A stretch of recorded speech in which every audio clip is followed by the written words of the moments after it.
పాన్గల్ మండలం కెత్తపల్లి గ్రామానికి చెందిన పరమేశ్ అనే రైతు 2 బోర్లు 300 అడుగుల లోతు వరకు వేయించిండు.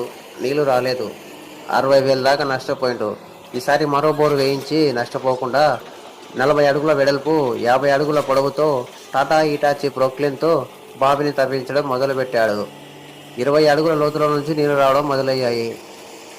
ఈ బోర్ హోల్ సైజు 8 ఇంచులు ఉంటుంది కాబట్టి ఎంత లోతునే వేయచ్చేమో కానీ నీళ్ళు వస్తాయా రావా అనే అనుమానం అయితే అందరిలో ఉంటుంది. అదే బావి సైజు గుంత పెద్దగా ఉంటుంది కనుక ఒక లేయర్ మిస్ అయినా ఇంకో లేయర్లో నీరు ఖచ్చితంగా వచ్చే అవకాశం ఉంటుంది.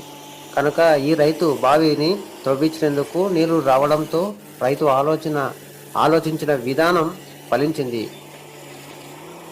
సరైన నిర్ణయాన్ని ఎంచుకోవడం మంచి ఆలోచన అని నా అభిప్రాయం. కనుక మీరేం చేస్తారంటే ఈ వీడియో చూస్తున్నందుకు మీకు పూర్తిగా ఉచితంగా కనుక ఒక లైక్ చేసి